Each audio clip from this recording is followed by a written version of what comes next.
Holy Bible. New International Version, NIV. Book of 2 Samuel. 2 Samuel 1. David hears of Saul's death. 1 After the death of Saul, David returned from striking down the Amalekites and stayed in Ziklag 2 days. 2 On the third day a man arrived from Saul's camp with his clothes torn and dust on his head. When he came to David, he fell to the ground to pay him honor. 3 Where have you come from? David asked him. He answered, I have escaped from the Israelite camp. 4 What happened? David asked. Tell me. The men fled from the battle, he replied. Many of them fell and died. And Saul and his son Jonathan are dead. 5 Then David said to the young man who brought him the report, How do you know that Saul and his son Jonathan are dead? 6 I happened to be on Mount Gilboa, the young man said, and there was Saul, leaning on his spear, with the chariots and their drivers in hot pursuit. 7 When he turned around and saw me, he called out to me, and I said, What can I do? 8 He asked me, Who are you? An Amalekite, I answered. 9 Then he said to me, Stand here by me and kill me. I'm in the throes of death, but I'm still alive. 10 So I stood beside him and killed him, because I knew that after he had fallen he could not survive. And I took the crown that was on his head and the band on his arm, and have brought them here to my lord. 11 Then David and all the men with him took hold of their clothes and tore them. 12 They mourned and wept and fasted till evening for Saul and his son Jonathan, and for the army of the Lord and for the nation of Israel, because they had fallen by the sword. 13 David said to the young man who brought him the report, Where are you from? I am the son of a foreigner, an Amalekite, he answered. 14 David asked him, Why weren't you afraid to lift your hand to destroy the Lord's anointed? 15 Then David called one of his men and said, Go, strike him down. So he struck him down, and he died. 16 For David had said to him, Your blood be on your own head. Your own mouth testified against you when you said, I killed the Lord's anointed. David's lament for Saul and Jonathan. 17 David took up this lament concerning Saul and his son Jonathan. 18 And he ordered that the people of Judah be taught this lament of the bow. It is written in the book of Yashar. 19 A gazelle lies slain on your heights, Israel. How the mighty have fallen. 20 Tell it not in Gath, proclaim it not in the streets of Ashkelon, lest the daughters of the Philistines be glad, lest the daughters of the uncircumcised rejoice. 21 Mountains of Gilboa, may you have neither dew nor rain, may no showers fall on your terraced fields. For there the shield of the mighty was despised, the shield of Saul, no longer rubbed with oil. 22 From the blood of the slain, from the flesh of the mighty, the bow of Jonathan did not turn back, the sword of Saul did not return unsatisfied. 23 Saul and Jonathan, in life they were loved and admired, and in death they were not parted. They were swifter than eagles, they were stronger than lions. 24 Daughters of Israel, weep for Saul, who clothed you in scarlet and finery, who adorned your garments with ornaments of gold. 25 How the mighty have fallen in battle. Jonathan lies slain on your heights. 26 I grieve for you, Jonathan my brother, you were very dear to me. Your love for me was wonderful, more wonderful than that of women. 27 How the mighty have fallen. The weapons of war have perished. 2 Samuel 2. David anointed king over Judah. 1 In the course of time, David inquired of the Lord, Shall I go up to one of the towns of Judah? He asked. The Lord said, Go up. David asked, Where shall I go? To Hebron, the Lord answered. 2 So David went up there with his 2 wives, Ahinoam of Jezreel and Abigail, the widow of Nabal of Carmel. 3 David also took the men who were with him, each with his family, and they settled in Hebron and its towns. 4 Then the men of Judah came to Hebron, and there they anointed David king over the tribe of Judah. When David was told that it was the men from Jabesh Gilead who had buried Saul, 5 He sent messengers to them to say to them, The Lord bless you for showing this kindness to Saul your master by burying him. 6th of May. The Lord now show you kindness and faithfulness, and I too will show you the same favor because you have done this. 7 Now then, be strong and brave, for Saul your master is dead, and the people of Judah have anointed me king over them. War between the houses of David and Saul. 8 Meanwhile, Abner son of Ner, the commander of Saul's army, had taken Ishbosheth, son of Saul, and brought him over to Mahanaim. 9 He made him king over Gilead, Ashuri, and Jezreel, and also over Ephraim, Benjamin, and all Israel. 10 Ishbosheth son of Saul was 40 years old when he became king over Israel, and he reigned 2 years. The tribe of Judah, however, remained loyal to David. 11 The length of time David was king in Hebron over Judah was 7 years and 6 months. 12 Abner son of Ner, together with the men of Ishbosheth son of Saul, left Mahanaim and went to Gibeon. 13 Joab son of Zeruiah and David's men went out and met them at the pool of Gibeon. One group sat down on one side of the pool and one group on the other side. 14 Then Abner said to Joab, "Let's have some of the young men get up and fight hand to hand in front of us." "All right, let them do it," Joab said. 15 So they stood up and were counted off, 12 men for Benjamin and Ishbosheth, son of Saul, and 12 for David. 16 Then each man grabbed his opponent by the head and thrust his dagger into his opponent's side, and they fell down together. So that place in Gibeon was called Helkath Hazurim. 17 The battle that day was very fierce, and Abner and the Israelites were defeated by David's men. 18 The 3 sons of Zeruiah were there, Joab, Abishai, and Asahel. Now Asahel was as fleet-footed as a wild gazelle. 19 He chased Abner, turning neither to the right nor to the left as he pursued him. 20 Abner looked behind him and asked, "Is that you, Asahel?" "It is," he answered. 21 Then Abner said to him, "Turn aside to the right or to the left, take on one of the young men and strip him of his weapons." But Asahel would not stop chasing him. 22 Again Abner warned Asahel, "Stop chasing me. Why should I strike you down? How could I look your brother Joab in the face?" 23 But Asahel refused to give up the pursuit, so Abner thrust the butt of his spear into Asahel's stomach, and the spear came out through his back. He fell there and died on the spot. And every man stopped when he came to the place where Asahel had fallen and died. 24 But Joab and Abishai pursued Abner, and as the sun was setting, they came to the hill of Ammah, near Giah on the way to the wasteland of Gibeon. 25 Then the men of Benjamin rallied behind Abner. They formed themselves into a group, and took their stand on top of a hill. 26 Abner called out to Joab, "Must the sword devour forever? Don't you realize that this will end in bitterness? How long before you order your men to stop pursuing their fellow Israelites?" 27 Joab answered, "As surely as God lives, if you had not spoken, the men would have continued pursuing them until morning." 28 So Joab blew the trumpet, and all the troops came to a halt. They no longer pursued Israel, nor did they fight any more. 29 All that night Abner and his men marched through the Arabah. They crossed the Jordan, continued through the morning hours and came to Mahanaim.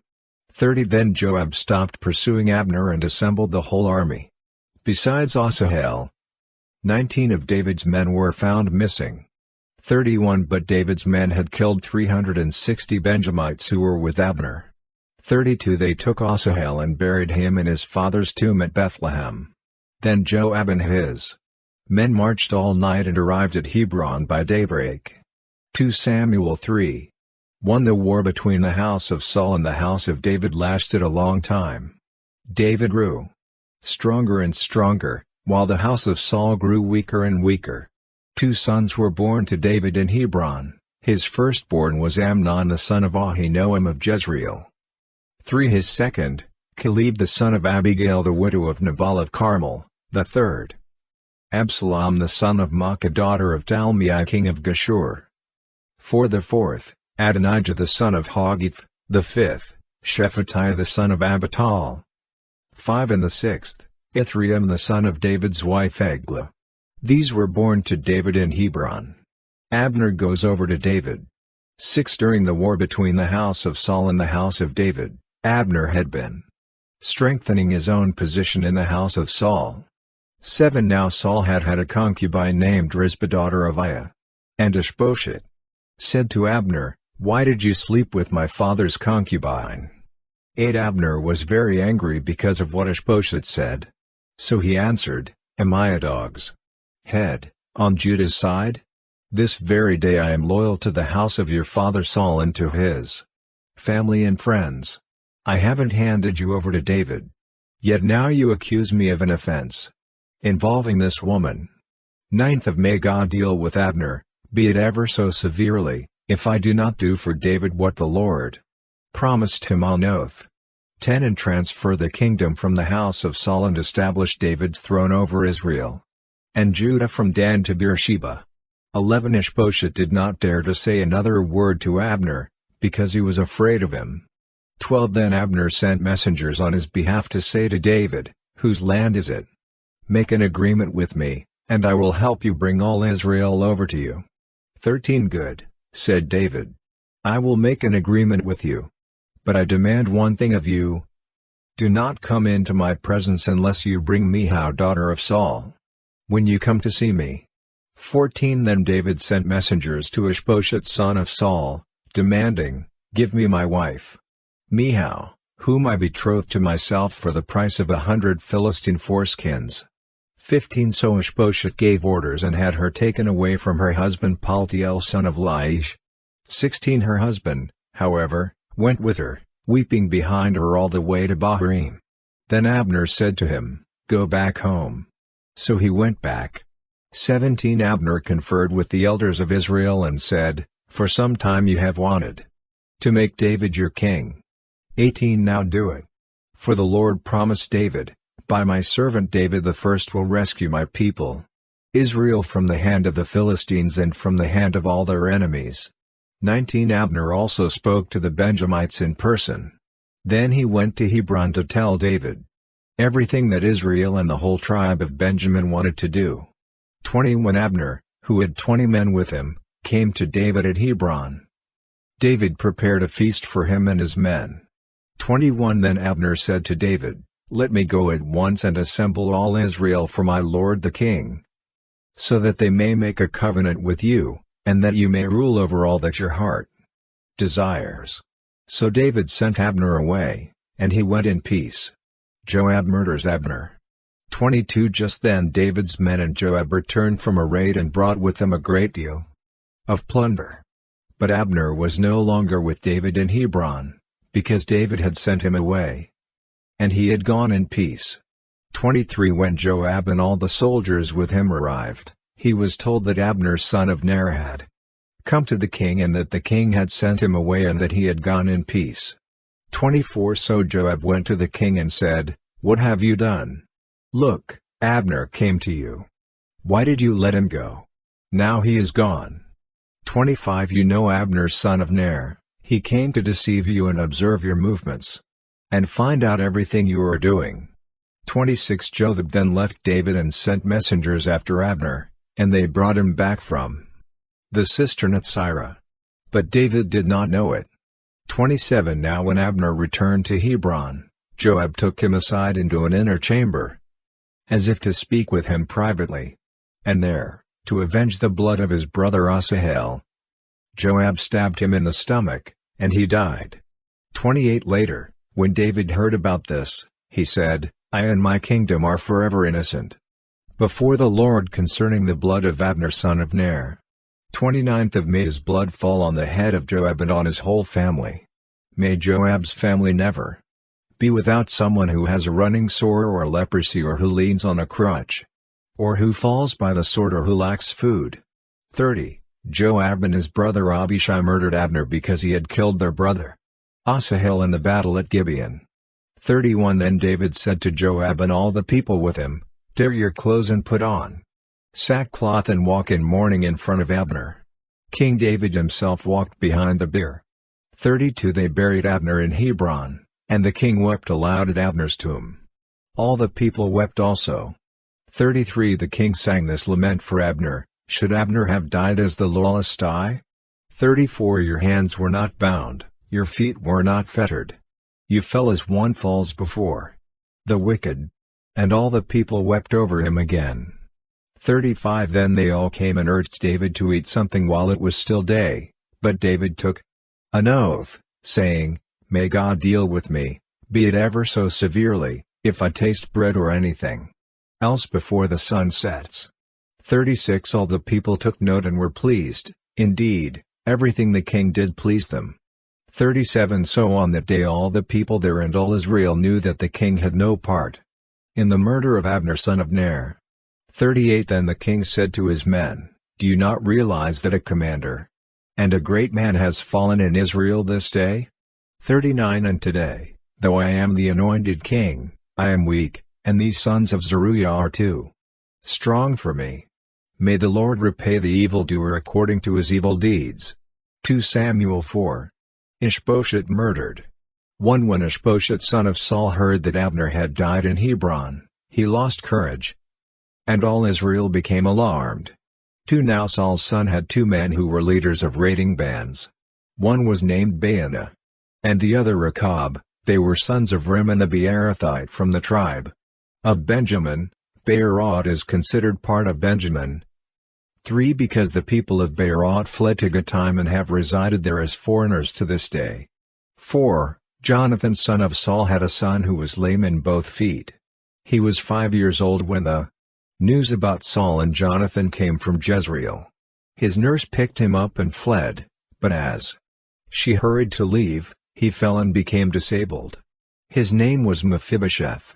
5 Now Rechab and Baanah, the sons of Rimmon the Beerothite, set out for the house of Ishbosheth, and they arrived there in the heat of the day while he was taking his noonday rest.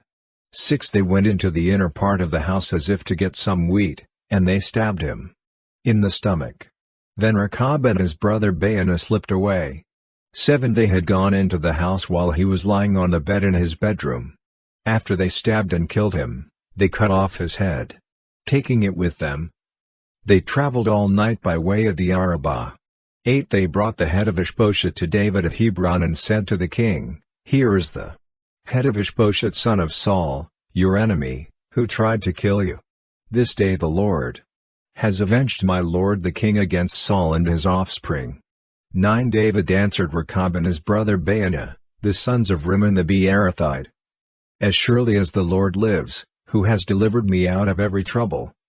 10 When someone told me, Saul is dead, and thought he was bringing good news, I seized him and put him to death in Ziklag. That was the reward I gave him for his news. 11 How much more, when wicked men have killed an innocent man in his own house and on his own bed, should I not now demand his blood from your hand and rid the earth of you?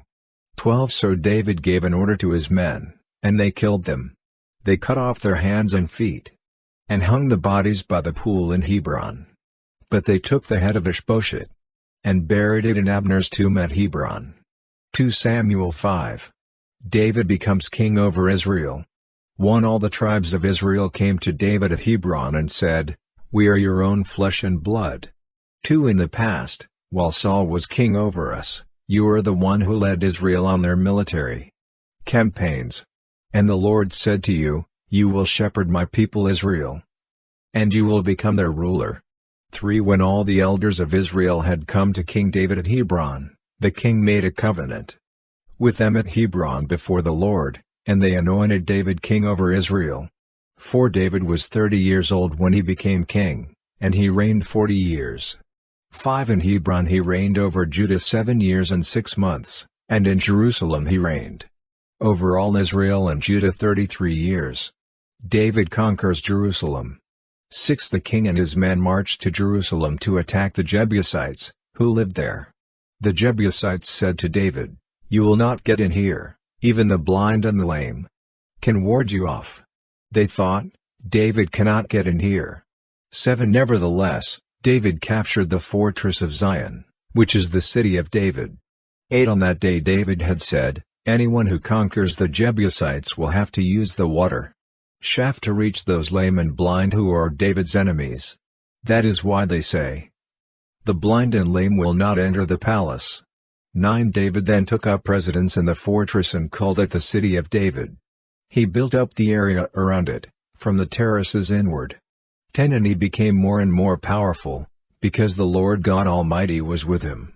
11 Now Hiram king of Tyre sent envoys to David, along with cedar logs and carpenters, and stonemasons, and they built a palace for David. 12 Then David knew that the Lord had established him as king over Israel and had exalted his kingdom for the sake of his people Israel.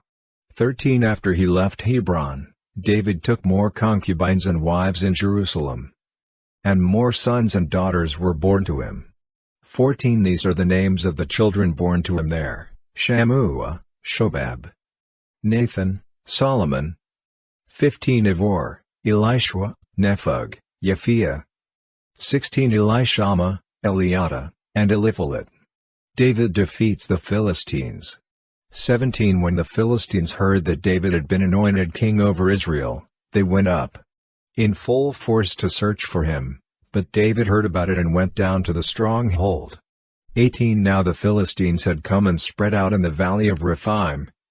19 So David inquired of the Lord, "Shall I go and attack the Philistines?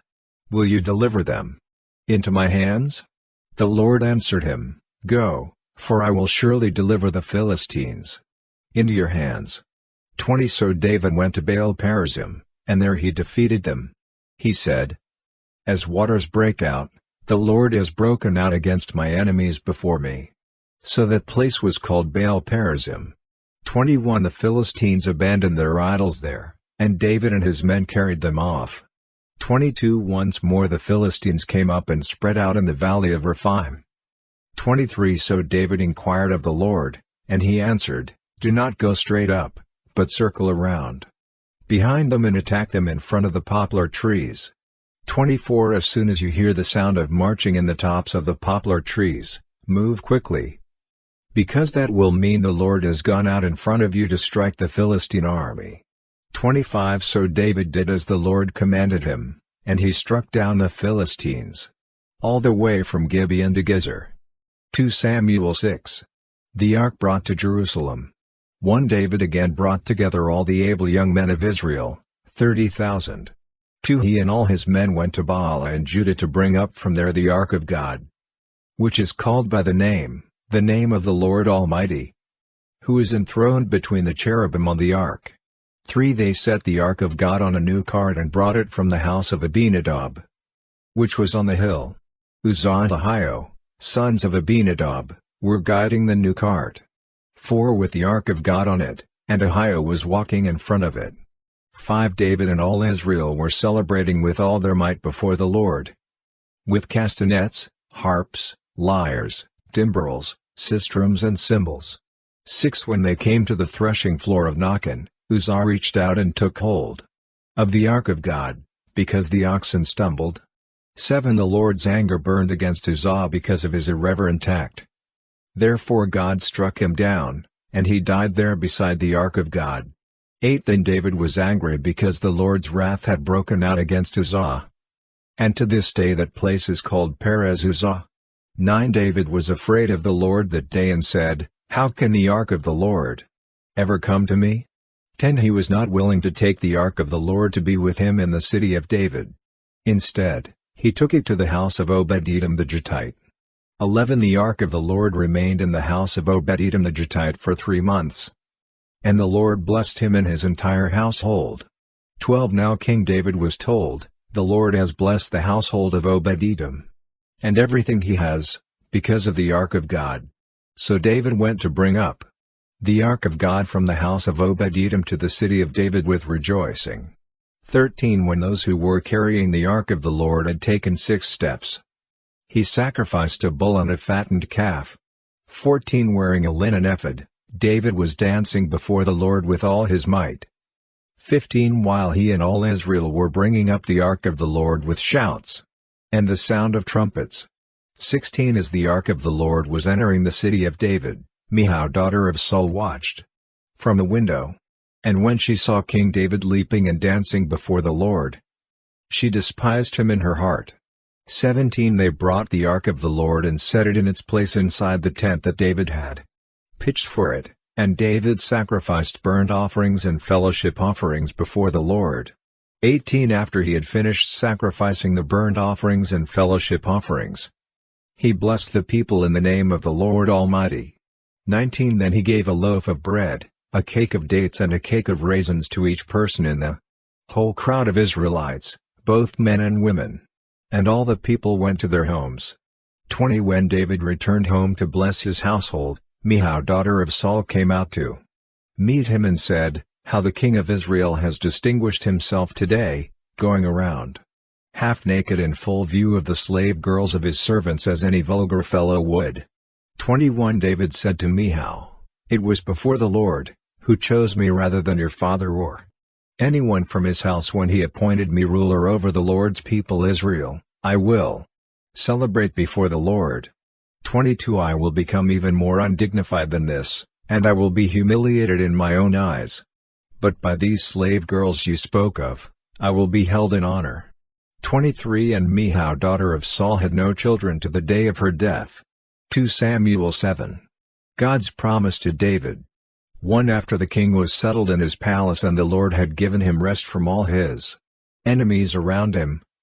2 He said to Nathan the prophet, "Here I am, living in a house of cedar, while the ark of God remains in a tent." 3 Nathan replied to the king, "Whatever you have in mind, go ahead and do it, for the Lord is with you."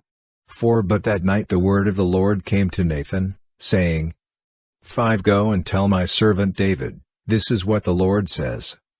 Are you the one to build me a house to dwell in?" 6 I have not dwelt in a house from the day I brought the Israelites up out of Egypt to this day. I have been moving from place to place with a tent as my dwelling. 7 Wherever I have moved with all the Israelites, did I ever say to any of their rulers whom I commanded to shepherd my people Israel, "Why have you not built me a house of cedar?" 8 Now then, tell my servant David, "This is what the Lord Almighty says, I took you from the pasture, from tending the flock, and appointed you ruler over my people Israel. 9 I have been with you wherever you have gone, and I have cut off all your enemies from before you. Now I will make your name great, like the names of the greatest men on earth. 10 And I will provide a place for my people Israel and will plant them so that they can have a home of their own and no longer be disturbed. Wicked people will not oppress them any more, as they did at the beginning. 11 And have done ever since the time I appointed leaders over my people Israel.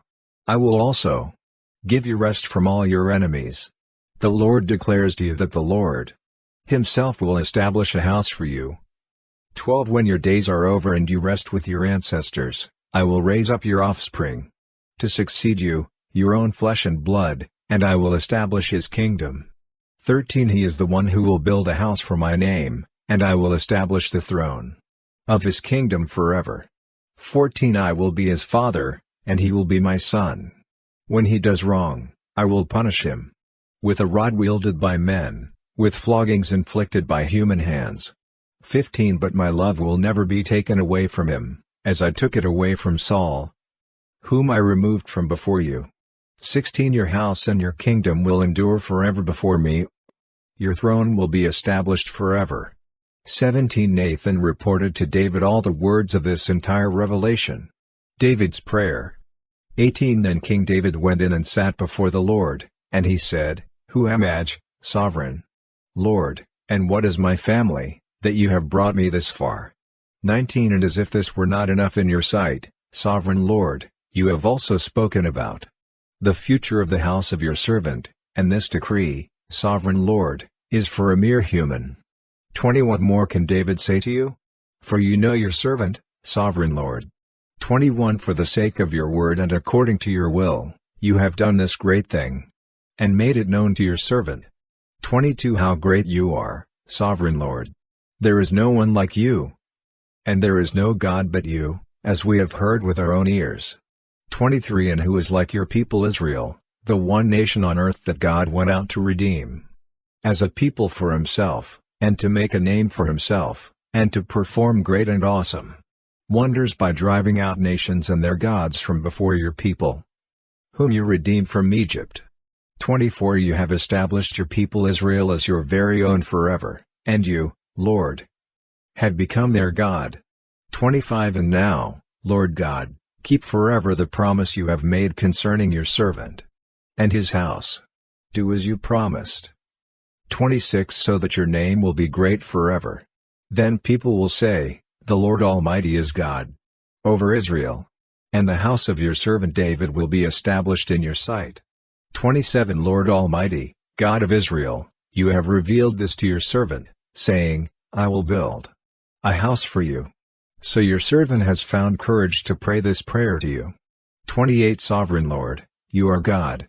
Your covenant is trustworthy, and you have promised these good things to your servant. 29 Now be pleased to bless the house of your servant, that it may continue forever in your sight, for you, Sovereign Lord, have spoken, and with your blessing the house of your servant will be blessed forever. 2 Samuel 8. David's victories. 1 In the course of time, David defeated the Philistines and subdued them. And he took Methegama from the control of the Philistines. 2 David also defeated the Moabites. He made them lie down on the ground and measured them off with a length of cord. Every 2 lengths of them were put to death, and the third length was allowed to live. So the Moabites became subject to David and brought him tribute. 3 Moreover, David defeated Hadadezer son of Rehob, king of Zobah, when he went to restore his monument at the Euphrates River. 4 David captured 1,000 of his chariots, 7,000 charioteers and 20,000 foot soldiers. He hamstrung all but 100 of the chariot horses. 5 When the Arameans of Damascus came to help Hadadezer king of Zobah, David struck down 22,000 of them. 6 He put garrisons in the Aramean kingdom of Damascus, and the Arameans became subject to him and brought tribute. The Lord gave David victory wherever he went. 7 David took the gold shields that belonged to the officers of Hadadezer and brought them to Jerusalem. 8 From Tebah and Berothai, towns that belonged to Hadadezer, King David took a great quantity of bronze. 9 When Tou king of Hamath heard that David had defeated the entire army of Hadadezer, 10 He sent his son Joram to King David to greet him and congratulate him on his victory in battle over Hadadezer, who had been at war with Tou. Joram brought with him articles of silver, of gold and of bronze. 11 King David dedicated these articles to the Lord, as he had done with the silver and gold from all the nations he had subdued. 12 Edom and Moab, the Ammonites and the Philistines, and Amalek. He also dedicated the plunder taken from Hadadezer son of Rehob, king of Zobah. 13 And David became famous after he returned from striking down 18,000 Edomites in the Valley of Salt. 14 He put garrisons throughout Edom, and all the Edomites became subject to David. The Lord gave David victory wherever he went. David's officials. 15 David reigned over all Israel, doing what was just and right for all his people. 16 Joab son of Zeruiah was over the army, Jehoshaphat son of Ahilud was recorder. 17 Zadok son of Ahitub and Ahimelech son of Abiathar were priests, Sariah was secretary. 18 Benaiah son of Jehoiada was over the Kerethites and Pelethites, and David's sons were priests. 2 Samuel 9. David and Mephibosheth. 1 David asked, Is there anyone still left of the house of Saul to whom I can show kindness for Jonathan's sake? 2 Now there was a servant of Saul's household named Ziba. They summoned him to appear before David, and the king said to him, Are you Ziba? At your service, he replied. 3 The king asked, Is there no one still alive from the house of Saul to whom I can show God's kindness? Ziba answered the king, There is still a son of Jonathan, he is lame in both feet. 4 Where is he? The king asked. Ziba answered, He is at the house of Machir, son of Ammiel in Lo-Debar. 5 So King David had him brought from Lo-Debar, from the house of Machir son of Ammiel. 6 When Mephibosheth son of Jonathan, the son of Saul, came to David, he bowed down to pay him honor. David said, Mephibosheth. At your service, he replied. 7 Don't be afraid, David said to him, For I will surely show you kindness for the sake of your father Jonathan. I will restore to you all the land that belonged to your grandfather Saul, and you will always eat at my table." 8 Mephibosheth bowed down and said, "What is your servant, that you should notice a dead dog like me?" 9 Then the king summoned Ziba, Saul's steward, and said to him, "I have given your master's grandson everything that belonged to Saul and his family. 10 You and your sons and your servants are to farm the land for him and bring in the crops, so that your master's grandson may be provided for. And Mephibosheth, grandson of your master, will always eat at my table." Now Ziba had 15 sons and 20 servants. 11 Then Ziba said to the king, "Your servant will do whatever my lord the king commands his servant to do." So Mephibosheth ate at David's table like one of the king's sons. 12 Mephibosheth had a young son named Micah, and all the members of Ziba's household were servants of Mephibosheth. 13 And Mephibosheth lived in Jerusalem, because he always ate at the king's table. He was lame in both feet. 2 Samuel 10. David defeats the Ammonites. 1 In the course of time, the king of the Ammonites died, and his son Hanun succeeded him as king. 2 David thought, "I will show kindness to Hanun son of Nahash, just as his father showed kindness to me." So David sent a delegation to express his sympathy to Hanun concerning his father.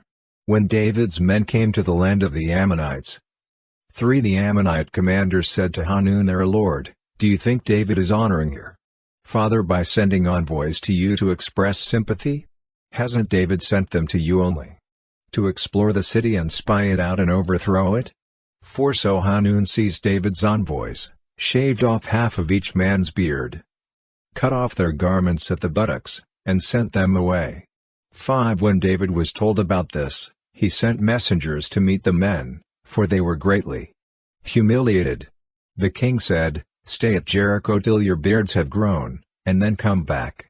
6 When the Ammonites realized that they had become obnoxious to David, they hired 20,000 Aramean foot soldiers from Beth Rehob and Zobah, as well as the king of Makkah with 1,000 men, and also 12,000 men from Tob. 7 On hearing this, David sent Joab out with the entire army of fighting men. 8 The Ammonites came out and drew up in battle formation at the entrance of their city gate, while the Arameans of Zobah and Rehob and the men of Tob and Makkah were by themselves in the open country. 9 Joab saw that there were battle lines in front of him and behind him, so he selected some of the best troops in Israel and deployed them against the Arameans.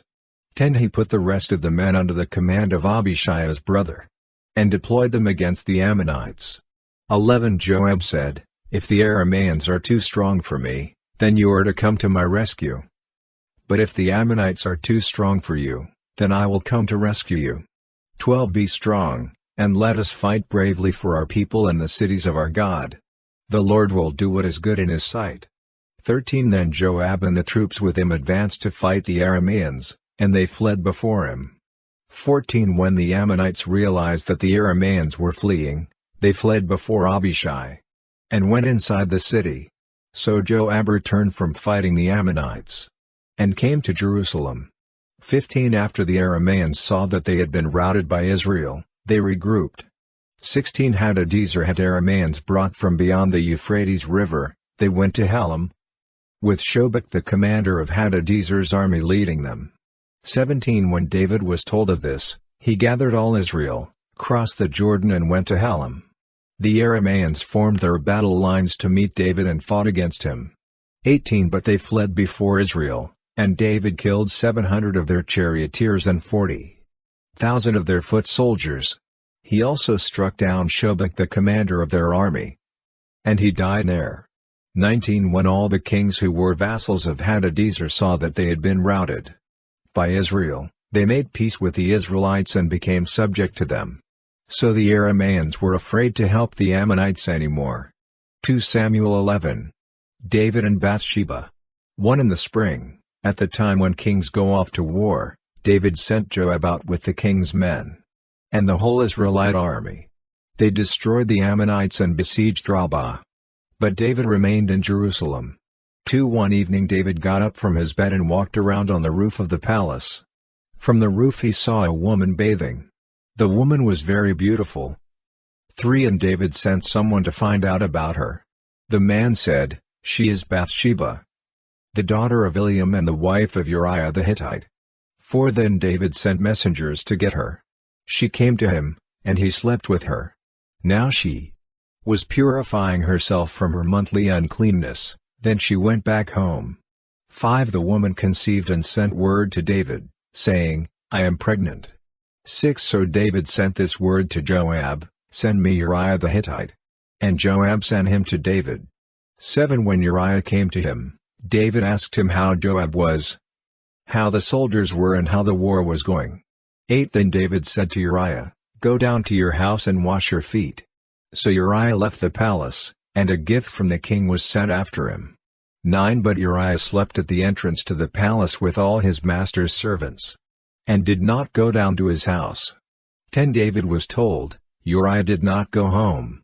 So he asked Uriah, "Haven't you just come from a military campaign? Why didn't you go home?" 11 Uriah said to David, "The ark and Israel and Judah are staying in tents, and my commander Joab and my lord's men are camped in the open country. How could I go to my house to eat and drink and make love to my wife? As surely as you live, I will not do such a thing." 12 Then David said to him, "Stay here one more day, and tomorrow I will send you back." So Uriah remained in Jerusalem that day and the next. 13 At David's invitation, he ate and drank with him, and David made him drunk. But in the evening Uriah went out to sleep on his mat among his master's servants, he did not go home.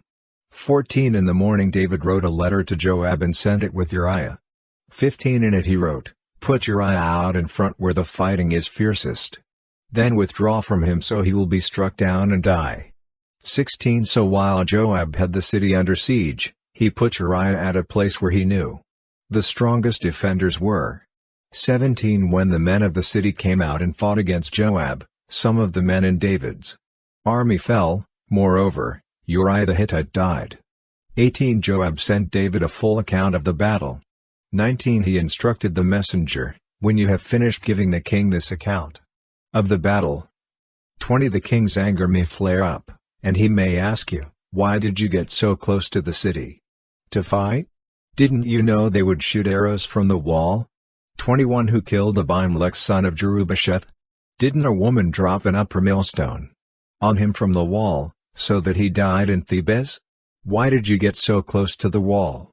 If he asks you this, then say to him, "Moreover, your servant Uriah the Hittite is dead." 22 The messenger set out, and when he arrived he told David everything Joab had sent him to say. 23 The messenger said to David, "The men overpowered us and came out against us in the open, but we drove them back to the entrance of the city gate." 24 Then the archers shot arrows at your servants from the wall, and some of the king's men died. Moreover, your servant Uriah the Hittite is dead. 25 David told the messenger, "Say this to Joab, don't let this upset you, the sword devours one as well as another. Press the attack against the city and destroy it." Say this to encourage Joab. 26 When Uriah's wife heard that her husband was dead, she mourned for him. 27 After the time of mourning was over, David had her brought to his house, and she became his wife and bore him a son. But the thing David had done displeased the Lord. 2 Samuel 12. Nathan rebukes David. 1 The Lord sent Nathan to David. When he came to him, he said, "There were 2 men in a certain town, one rich and the other poor. 2 The rich man had a very large number of sheep and cattle. 3 But the poor man had nothing except one little ewe lamb he had bought. He raised it, and it grew up with him and his children. It shared his food, drank from his cup, and even slept in his arms. It was like a daughter to him. 4 Now a traveler came to the rich man, but the rich man refrained from taking one of his own sheep or cattle to prepare a meal for the traveler who had come to him. Instead, he took the ewe lamb that belonged to the poor man and prepared it for the one who had come to him. 5 David burned with anger against the man and said to Nathan, As surely as the Lord lives, the man who did this must die. 6. He must pay for that lamb 4 times over, because he did such a thing and had no pity. 7. Then Nathan said to David, "You are the man. This is what the Lord, the God of Israel, says, I anointed you king over Israel, and I delivered you from the hand of Saul. 8. I gave your master's house to you, and your master's wives into your arms. I gave you all Israel and Judah. And if all this had been too little, I would have given you even more." 9. Why did you despise the word of the Lord by doing what is evil in his eyes? You struck down Uriah the Hittite with the sword and took his wife to be your own. You killed him with the sword of the Ammonites. 10. Now, therefore, the sword will never depart from your house, because you despised me and took the wife of Uriah the Hittite to be your own. 11. This is what the Lord says, out of your own household I am going to bring calamity on you. Before your very eyes I will take your wives and give them to one who is close to you. And he will sleep with your wives in broad daylight. 12. You did it in secret, but I will do this thing in broad daylight before all Israel. 13. Then David said to Nathan, I have sinned against the Lord. Nathan replied, The Lord has taken away your sin. You are not going to die. 14. But because by doing this you have shown utter contempt for the Lord, the son born to you will die. 15. After Nathan had gone home, the Lord struck the child that Uriah's wife had borne to David, and he became ill. 16. David pleaded with God for the child. He fasted and spent the nights lying in sackcloth on the ground. 17. The elders of his household stood beside him to get him up from the ground. But he refused, and he would not eat any food with them. 18. On the 7th day the child died. David's attendants were afraid to tell him that the child was dead, for they thought, while the child was still living, he wouldn't listen to us when we spoke to him. How can we now tell him the child is dead? He may do something desperate. 19. David noticed that his attendants were whispering among themselves, and he realized the child was dead. Is the child dead? He asked. Yes, they replied, he is dead. 20. Then David got up from the ground. After he had washed, put on lotions and changed his clothes, he went into the house of the Lord and worshipped. Then he went to his own house, and at his request they served him food, and he ate. 21. His attendants asked him, Why are you acting this way? While the child was alive, you fasted and wept, but now that the child is dead, you get up and eat.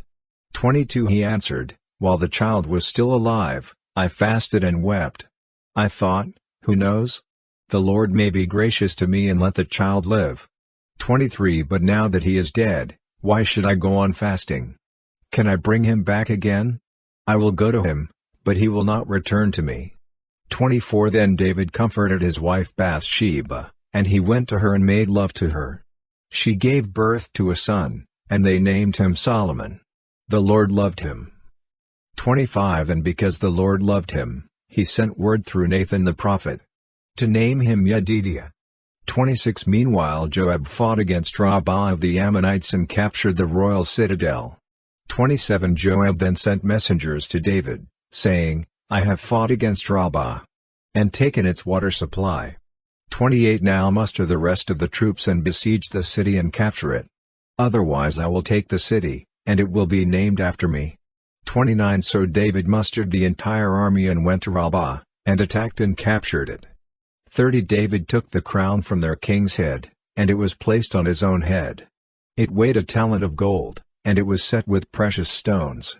David took a great quantity of plunder from the city. 31. And brought out the people who were there, consigning them to labor with saws and with iron picks and axes, and he made them work at brick-making. David did this to all the Ammonite towns. Then he and his entire army returned to Jerusalem. 2 Samuel 13. Amnon and Tamar. 1. In the course of time, Amnon son of David fell in love with Tamar, the beautiful sister of Absalom son of David. 2. Amnon became so obsessed with his sister Tamar that he made himself ill. She was a virgin, and it seemed impossible for him to do anything to her. 3. Now Amnon had an advisor named Jonadab son of Shimeah, David's brother. Jonadab was a very shrewd man. For he asked Amnon, "Why do you, the king's son, look so haggard morning after morning? Won't you tell me?" Amnon said to him, "I'm in love with Tamar, my brother Absalom's sister." 5 Go to bed and pretend to be ill, Jonadab said. When your father comes to see you, say to him, "I would like my sister Tamar to come and give me something to eat. Let her prepare the food in my sight so I may watch her and then eat it from her hand." 6 So Amnon lay down and pretended to be ill. When the king came to see him, Amnon said to him, "I would like my sister Tamar to come and make some special bread in my sight, so I may eat from her hand." 7 David sent word to Tamar at the palace, "Go to the house of your brother Amnon, and prepare some food for him." 8 So Tamar went to the house of her brother Amnon, who was lying down. She took some dough, kneaded it, made the bread in his sight and baked it. 9 Then she took the pan and served him the bread, but he refused to eat. "Send everyone out of here," Amnon said. So everyone left him. 10 Then Amnon said to Tamar, "Bring the food here into my bedroom so I may eat from your hand." And Tamar took the bread she had prepared and brought it to her brother Amnon in his bedroom. 11 But when she took it to him to eat, he grabbed her and said, "Come to bed with me, my sister." 12 "No, my brother," she said to him. "Don't force me. Such a thing should not be done in Israel. Don't do this wicked thing." 13 What about me? Where could I get rid of my disgrace? And what about you? You would be like one of the wicked fools in Israel. Please speak to the king. He will not keep me from being married to you. 14 But he refused to listen to her, and since he was stronger than she, he raped her. 15 Then Amnon hated her with intense hatred. In fact, he hated her more than he had loved her. Amnon said to her, "Get up and get out." 16 No, she said to him. "Sending me away would be a greater wrong than what you have already done to me." But he refused to listen to her. 17 He called his personal servant and said, "Get this woman out of my sight, and bolt the door after her." 18 So his servant put her out and bolted the door after her. She was wearing an ornate robe, for this was the kind of garment the virgin daughters of the king wore. 19 Tamar put ashes on her head and tore the ornate robe she was wearing. She put her hands on her head and went away, weeping aloud as she went. 20 Her brother Absalom said to her, "Has that Amnon, your brother, been with you? Be quiet. For now, my sister, he is your brother. Don't take this thing to heart." And Tamar lived in her brother Absalom's house, a desolate woman. 21 When King David heard all this, he was furious. 22 And Absalom never said a word to Amnon, either good or bad. He hated Amnon because he had disgraced his sister Tamar. Absalom kills Amnon. 23 2 years later, when Absalom's sheep shearers were at Baal-Hazor near the border of Ephraim, he invited all the king's sons to come there. 24 Absalom went to the king and said, "Your servant has had shearers come. Will the king and his attendants please join me?" 25 "No, my son," the king replied. "All of us should not go, we would only be a burden to you." Although Absalom urged him, he still refused to go but gave him his blessing. 26 Then Absalom said, "If not, please let my brother Amnon come with us." The king asked him, "Why should he go with you?" 27 But Absalom urged him, so he sent with him Amnon and the rest of the king's sons. 28 Absalom ordered his men, "Listen. When Amnon is in high spirits from drinking wine and I say to you, 'Strike Amnon down,' then kill him. Don't be afraid. Haven't I given you this order? Be strong and brave." 29 So Absalom's men did to Amnon what Absalom had ordered. Then all the king's sons got up, mounted their mules and fled. 30 While they were on their way, the report came to David, "Absalom has struck down all the king's sons, not one of them is left." 31 The king stood up, tore his clothes and lay down on the ground, and all his attendants stood by with their clothes torn. 32 But Jonadab son of Shimeah, David's brother, said, "My lord should not think that they killed all the princes, Only Amnon is dead. This has been Absalom's express intention ever since the day Amnon raped his sister Tamar. 33 My lord the king should not be concerned about the report that all the king's sons are dead. Only Amnon is dead. 34 Meanwhile, Absalom had fled. Now the man standing watch looked up and saw many people on the road west of him, coming down the side of the hill. The watchman went and told the king, I see men in the direction of Horonaim, on the side of the hill. 35 Jonadab said to the king, See, the king's sons have come. It has happened just as your servant said. 36 As he finished speaking, the king's sons came in, wailing loudly. The king, too, and all his attendants wept very bitterly. 37 Absalom fled and went to Talmai son of Ammihud, the king of Geshur. But King David mourned many days for his son. 38 After Absalom fled and went to Geshur, he stayed there 3 years. 39 And King David longed to go to Absalom, for he was consoled concerning Amnon's death. 2 Samuel 14. Absalom returns to Jerusalem. 1 Joab son of Zeruiah knew that the king's heart longed for Absalom. 2 So Joab sent someone to Tekoa and had a wise woman brought from there. He said to her, Pretend you are in mourning. Dress in mourning clothes, and don't use any cosmetic lotions. Act like a woman who has spent many days grieving for the dead. 3 Then go to the king and speak these words to him.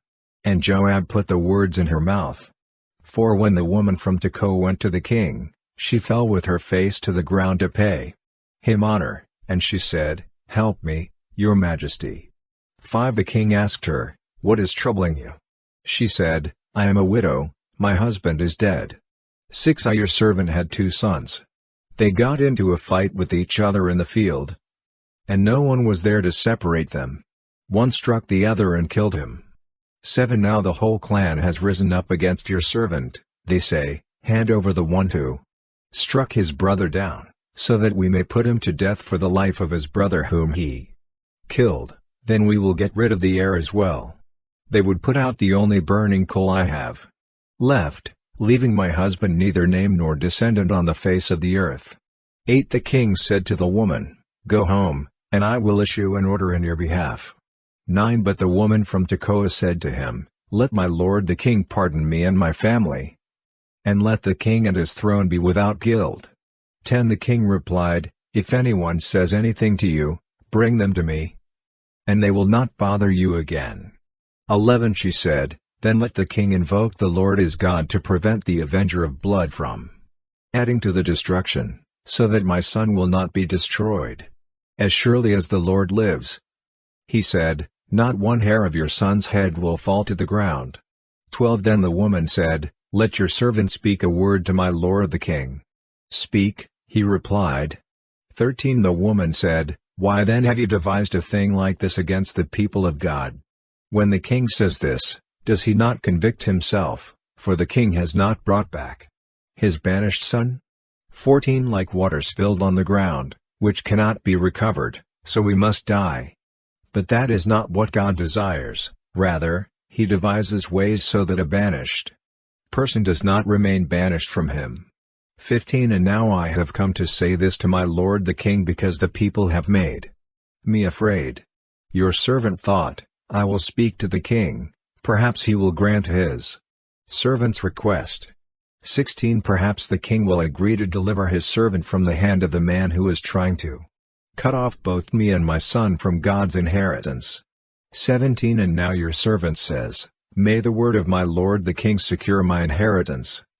For my lord the king is like an angel of God in discerning good and evil. May the Lord your God be with you. 18 Then the king said to the woman, Don't keep from me the answer to what I am going to ask you. Let my lord the king speak, the woman said. 19 The king asked, Isn't the hand of Joab with you in all this? The woman answered, As surely as you live, my lord the king, no one can turn to the right or to the left from anything my lord the king says. Yes, it was your servant Joab who instructed me to do this and who put all these words into the mouth of your servant. 20 Your servant Joab did this to change the present situation. My lord has wisdom like that of an angel of God, He knows everything that happens in the land." 21 The king said to Joab, "Very well, I will do it. Go, bring back the young man Absalom." 22 Joab fell with his face to the ground to pay him honor, and he blessed the king. Joab said, "Today your servant knows that he has found favor in your eyes, my lord the king, because the king has granted his servant's request." 23 Then Joab went to Geshur and brought Absalom back to Jerusalem. 24 But the king said, "He must go to his own house, he must not see my face." So Absalom went to his own house and did not see the face of the king. 25 In all Israel there was not a man so highly praised for his handsome appearance as Absalom. From the top of his head to the sole of his foot there was no blemish in him. 26 Whenever he cut the hair of his head, he used to cut his hair once a year because it became too heavy for him. He would weigh it, and its weight was 200 shekels. By the royal standard. 27 3 sons and a daughter were born to Absalom. His daughter's name was Tamar, and she became a beautiful woman. 28 Absalom lived 2 years in Jerusalem without seeing the king's face. 29 Then Absalom sent for Joab in order to send him to the king, but Joab refused to come to him. So he sent a second time, but he refused to come. 30 Then he said to his servants, "Look, Joab's field is next to mine, and he has barley there. Go and set it on fire." So Absalom's servants set the field on fire. 31 Then Joab did go to Absalom's house, and he said to him, "Why have your servants set my field on fire?" 32 Absalom said to Joab, "Look, I sent word to you and said, 'Come here so I can send you to the king to ask, why have I come from Geshur? It would be better for me if I were still there. Now then, I want to see the king's face, and if I am guilty of anything, let him put me to death.'" 33 So Joab went to the king and told him this. Then the king summoned Absalom, and he came in and bowed down with his face to the ground before the king. And the king kissed Absalom. 2 Samuel 15. Absalom's conspiracy. 1 In the course of time, Absalom provided himself with a chariot and horses, and with 50 men to run ahead of him. 2 He would get up early and stand by the side of the road leading to the city gate. Whenever anyone came with a complaint to be placed before the king for a decision, Absalom would call out to him, "What town are you from?" He would answer, "Your servant is from one of the tribes of Israel." 3 Then Absalom would say to him, "Look, your claims are valid and proper, but there is no representative of the king to hear you." 4 And Absalom would add, "If only I were appointed judge in the land. Then everyone who has a complaint or case could come to me and I would see that they receive justice."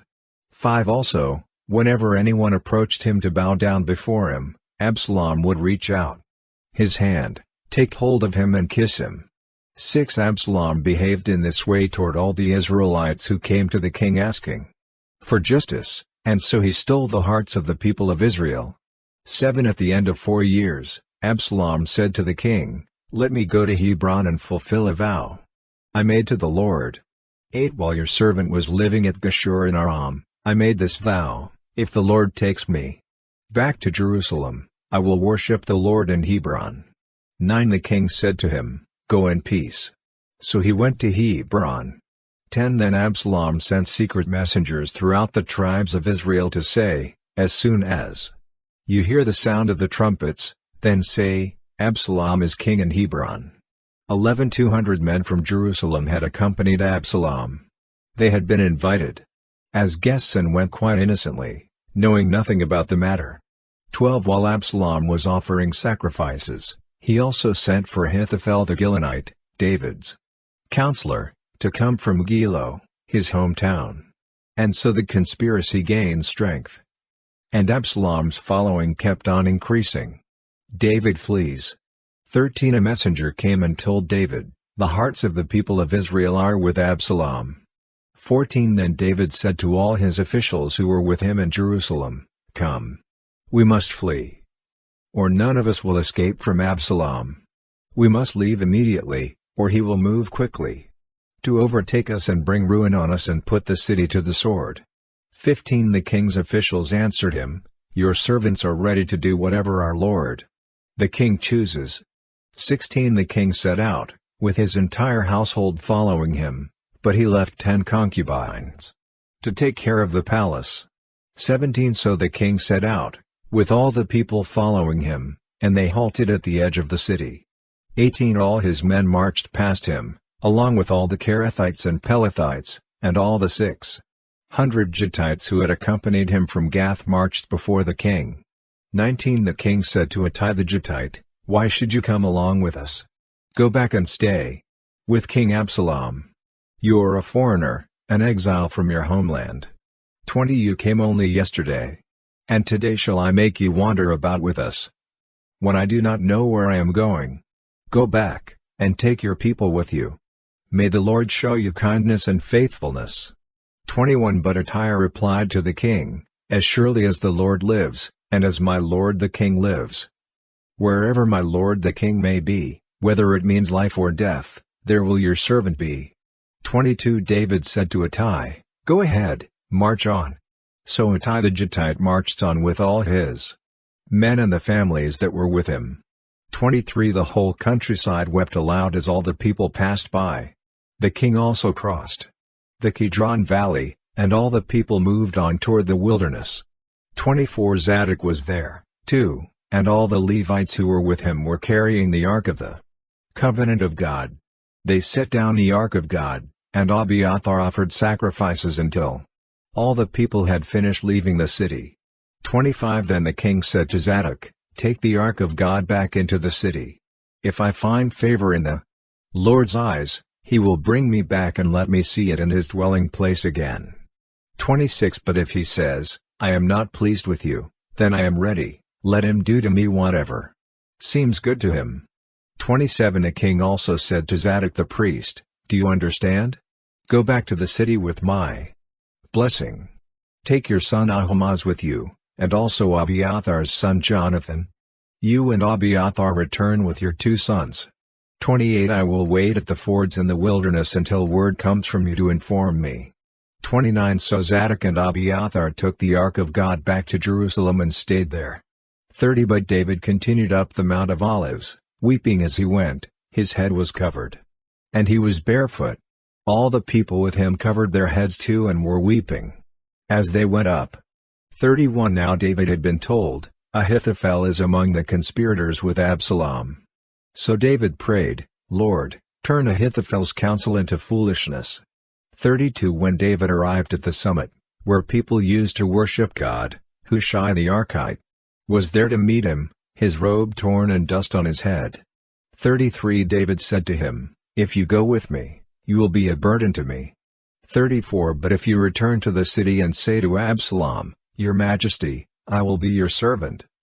I was your father's servant in the past, but now I will be your servant," then you can help me by frustrating Ahithophel's advice. 35 Won't the priests Zadok and Abiathar be there with you? Tell them anything you hear in the king's palace. 36 Their 2 sons, Ahimaaz son of Zadok and Jonathan son of Abiathar, are there with them. Send them to me with anything you hear. 37 So Hushai, David's confidant, arrived at Jerusalem as Absalom was entering the city. 2 Samuel 16. David and Ziba. 1 When David had gone a short distance beyond the summit, there was Ziba, the steward of Mephibosheth, waiting to meet him. He had a string of donkeys saddled and loaded with 200 loaves of bread, 100 cakes of raisins, 100 cakes of figs, and a skin of wine. 2 The king asked Ziba, "Why have you brought these?" Ziba answered, "The donkeys are for the king's household to ride on, the bread and fruit are for the men to eat, and the wine is to refresh those who become exhausted in the wilderness." 3 The king then asked, "Where is your master's grandson?" Ziba said to him, "He is staying in Jerusalem, because he thinks, 'Today the Israelites will restore to me my grandfather's kingdom.'" 4 Then the king said to Ziba, "All that belonged to Mephibosheth is now yours." "I humbly bow," Ziba said. "May I find favor in your eyes, my lord the king." Shimei curses David. 5 As King David approached Bahurim, A man from the same clan as Saul's family came out from there. His name was Shimei son of Gera, and he cursed as he came out. 6 He pelted David and all the king's officials with stones, though all the troops and the special guard were on David's right and left. 7 As he cursed, Shimei said, get out, you murderer, you scoundrel. 8 The Lord has repaid you for all the blood you shed in the household of Saul, in whose place you have reigned. The Lord has given the kingdom into the hands of your son Absalom. You have come to ruin because you are a murderer.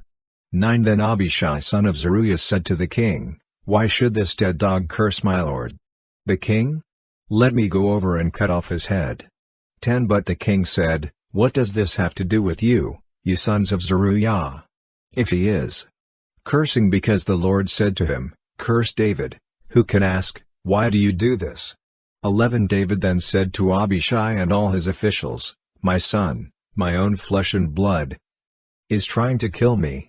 How much more, then, this Benjamite? Leave him alone. Let him curse, for the Lord has told him to.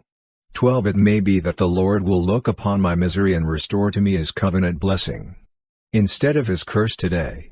13 So David and his men continued along the road while Shimei was going along the hillside opposite him, cursing as he went and throwing stones at him and showering him with dirt. 14 The king and all the people with him arrived at their destination exhausted, and there he refreshed himself. The advice of Ahithophel and Hushai. 15 Meanwhile, Absalom and all the men of Israel came to Jerusalem, and Ahithophel was with him. 16 Then Hushai the Archite, David's confidant, went to Absalom and said to him, long live the king! Long live the king! 17 Absalom said to Hushai, so this is the love you show your friend? If he's your friend, why didn't you go with him? 18 Hushai said to Absalom, no, the one chosen by the Lord, by these people, and by all the men of Israel, his I will be, and I will remain with him. 19 Furthermore, whom should I serve? Should I not serve the son? Just as I served your father, so I will serve you. 20 Absalom said to Ahithophel, give us your advice. What should we do? 21 Ahithophel answered, sleep with your father's concubines whom he left to take care of the palace.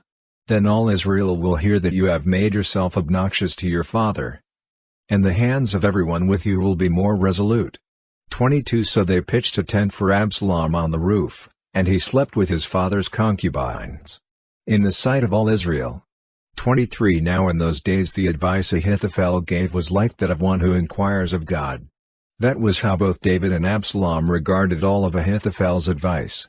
2 Samuel 17. 1 Ahithophel said to Absalom, I would choose 12,000 men and set out tonight in pursuit of David. 2 I would attack him while he is weary and weak. I would strike him with terror, and then all the people with him will flee. I would strike down only the king. 3 And bring all the people back to you. The death of the man you seek will mean the return of all the people will be unharmed. 4 This plan seemed good to Absalom and to all the elders of Israel. 5 But Absalom said, summon also Hushai the Archite, so we can hear what he has to say as well. 6 When Hushai came to him, Absalom said, Ahithophel has given this advice. Should we do what he says? If not, give us your opinion. 7 Hushai replied to Absalom, the advice Ahithophel has given is not good this time. 8 You know your father and his men, they are fighters, and as fierce as a wild bear robbed of her cubs. Besides, your father is an experienced fighter, he will not spend the night with the troops. 9 Even now, he is hidden in a cave or some other place. If he should attack your troops first, whoever hears about it will say, there has been a slaughter among the troops who follow Absalom. 10 Then even the bravest soldier, whose heart is like the heart of a lion, will melt with fear. For all Israel knows that your father is a fighter and that those with him are brave. 11 So I advise you, let all Israel, from Dan to Beersheba, as numerous as the sand on the seashore, be gathered to you, with you yourself leading them into battle. 12 Then we will attack him wherever he may be found, and we will fall on him as dew settles. on the ground. Neither he nor any of his men will be left alive. 13 If he withdraws into a city, then all Israel will bring ropes to that city, and we will drag it down to the valley until not so much as a pebble is left. 14 Absalom and all the men of Israel said, The advice of Hushai the Archite is better than that of Ahithophel. For the Lord had determined to frustrate the good advice of Ahithophel in order to bring disaster on Absalom. 15 Hushai told Zadok and Abiathar, the priests, Ahithophel has advised Absalom and the elders of Israel to do such and such, but I have advised them to do so and so. 16 Now send a message at once and tell David, Do not spend the night at the fords in the wilderness, cross over without fail, or the king and all the people with him will be swallowed up. 17 Jonathan and Ahimaaz were staying at En-Rogel. A female servant was to go and inform them, and they were to go and tell King David, for they could not risk being seen entering the city. 18 But a young man saw them and told Absalom.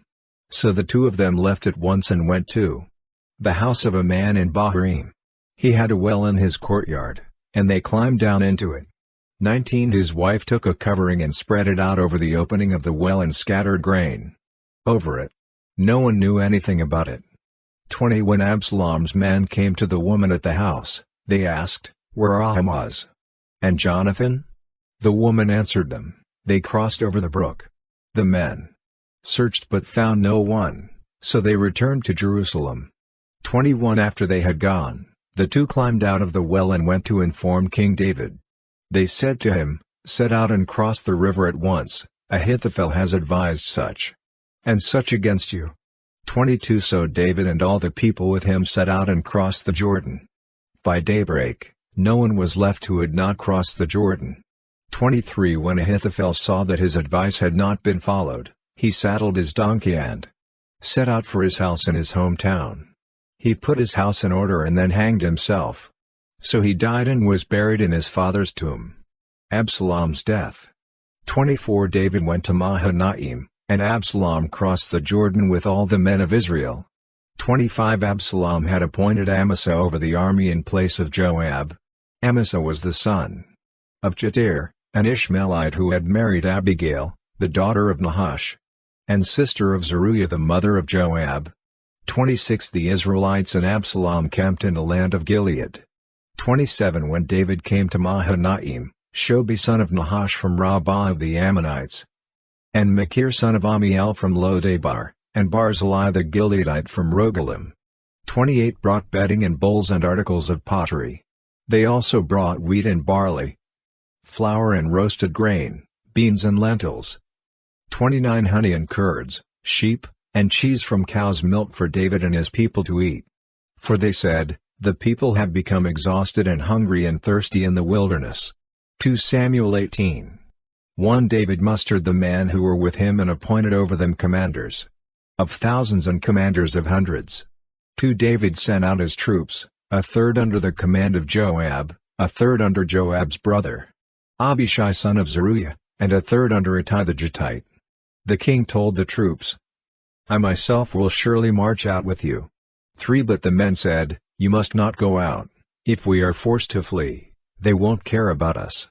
Even if half of us die, they won't care, but you are worth 10,000 of us. It would be better now for you to give us support from the city. 4 The king answered, I will do whatever seems best to you. So the king stood beside the gate while all his men marched out in units of hundreds and of thousands. 5 The king commanded Joab, Abishai, and Ittai, Be gentle with the young man Absalom, for my sake. And all the troops heard the king giving orders concerning Absalom to each of the commanders. 6 David's army marched out of the city to fight Israel, and the battle took place in the forest of Ephraim. 7 There Israel's troops were routed by David's men, and the casualties that day were great, 20,000 men. 8 The battle spread out over the whole countryside, and the forest swallowed up more men that day than the sword. 9 Now Absalom happened to meet David's men. He was riding his mule, and as the mule went under the thick branches of a large oak, Absalom's hair got caught in the tree. He was left hanging in mid-air, while the mule he was riding kept on going. 10 When one of the men saw what had happened, he told Joab, "I just saw Absalom hanging in an oak tree."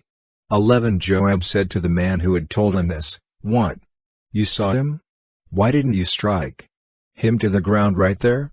Then I would have had to give you 10 shekels of silver and a warrior's belt." 12 But the man replied, "Even if 1,000 shekels were weighed out into my hands, I would not lay a hand on the king's son." In our hearing the king commanded you and Abishai and Ittai, "Protect the young man Absalom for my sake."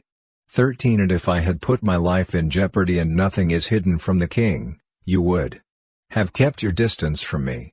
14 Joab said, "I'm not going to wait like this for you."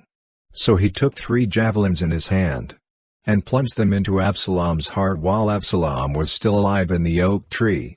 15 And 10 of Joab's armor-bearers surrounded Absalom, struck him and killed him. 16 Then Joab sounded the trumpet, and the troops stopped pursuing Israel, for Joab halted them. 17 They took Absalom, threw him into a big pit in the forest and piled up a large heap of rocks over him. Meanwhile, all the Israelites fled to their homes.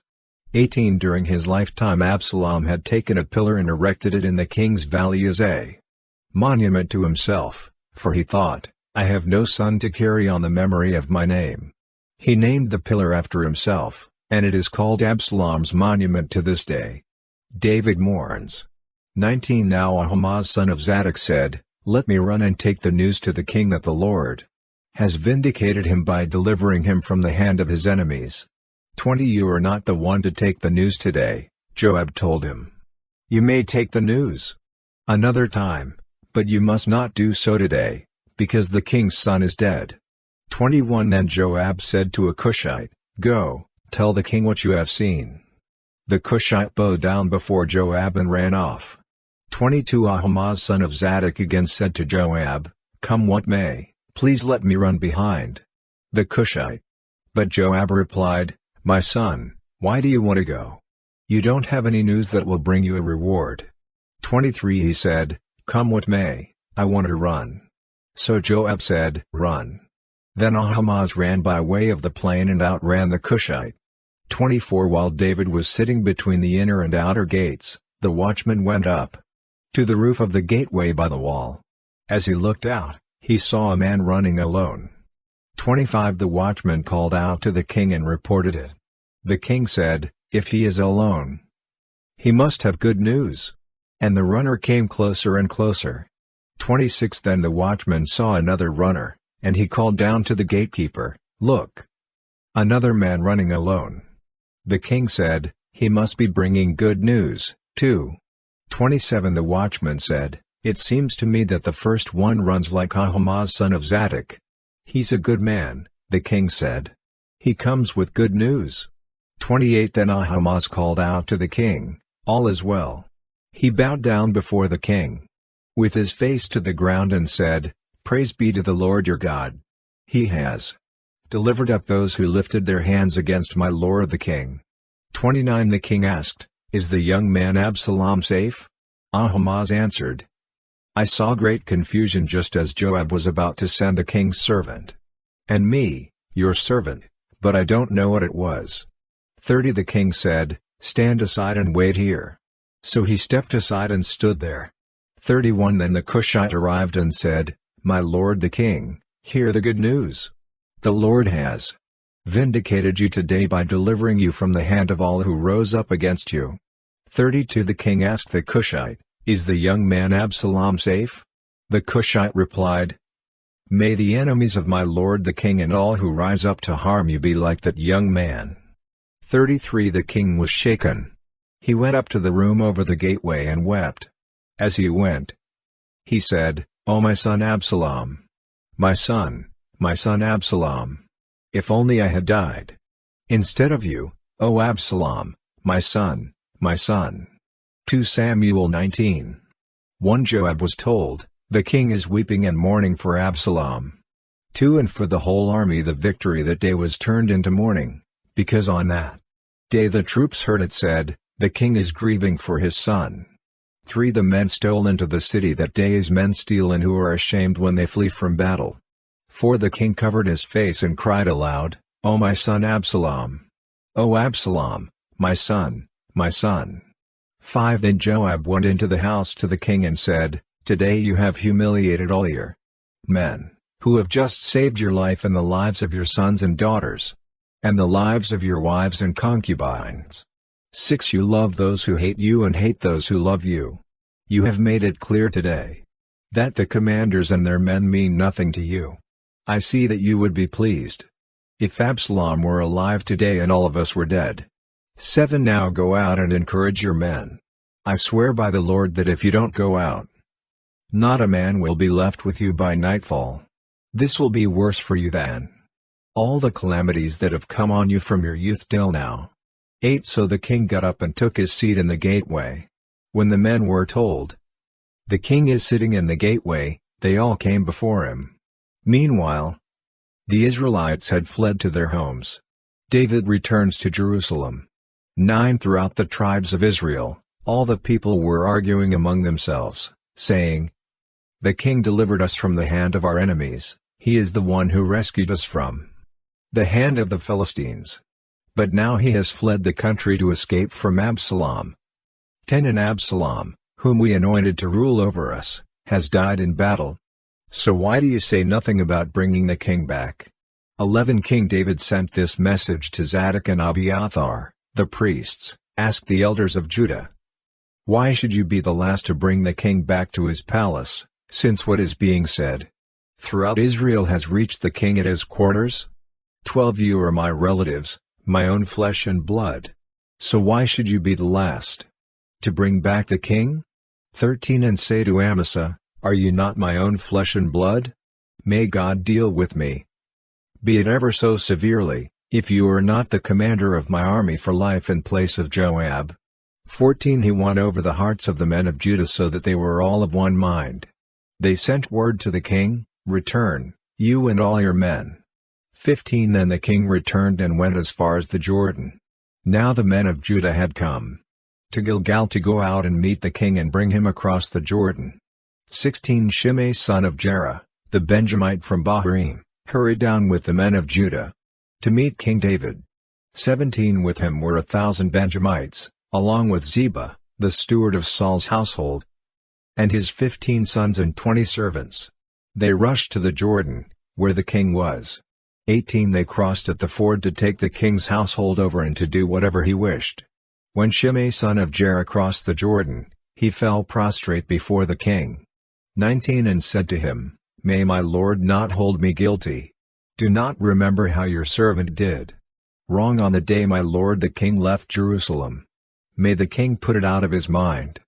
20 For I your servant know that I have sinned, but today I have come here as the first from the tribes of Joseph to come down and meet my lord the king. 21 Then Abishai son of Zeruiah said, Shouldn't Shimei be put to death for this? He cursed the Lord's anointed. 22 David replied, What does this have to do with you, you sons of Zeruiah? What right do you have to interfere? Should anyone be put to death in Israel today? Don't I know that today I am king over Israel? 23 So the king said to Shimei, You shall not die. And the king promised him on oath. 24 Mephibosheth, Saul's grandson, also went down to meet the king. He had not taken care of his feet or trimmed his mustache or washed his clothes from the day the king left, until the day he returned safely. 25 When he came from Jerusalem to meet the king asked him, Why didn't you go with me, Mephibosheth? 26 He said, My lord the king, since I your servant am lame, I said, I will have my donkey saddled and will ride on it, so I can go with the king. But Ziba my servant betrayed me.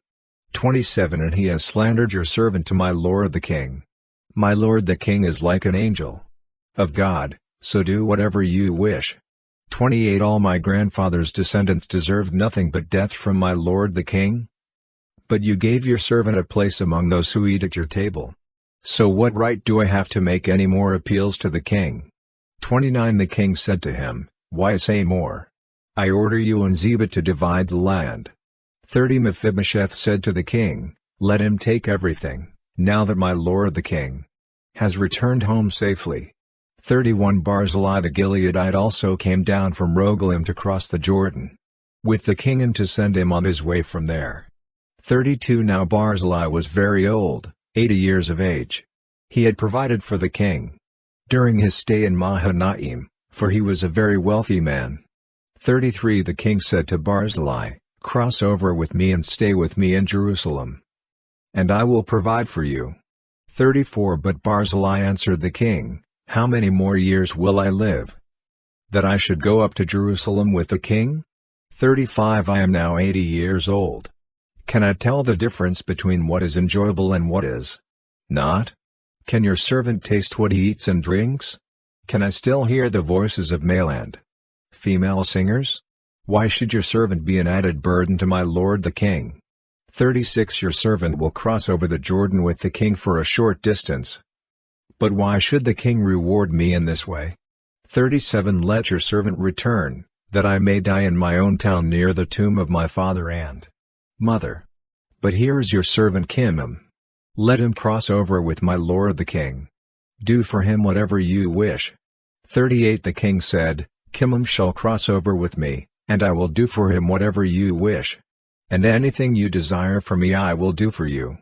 39 So all the people crossed the Jordan, and then the king crossed over. The king kissed Barzillai and bid him farewell, and Barzillai returned to his home. 40 When the king crossed over to Gilgal, Kimham crossed with him. All the troops of Judah and half the troops of Israel had taken the king over. 41 Soon all the men of Israel were coming to the king and saying to him, "Why did our brothers, the men of Judah, steal the king away and bring him and his household across the Jordan, together with all his men?"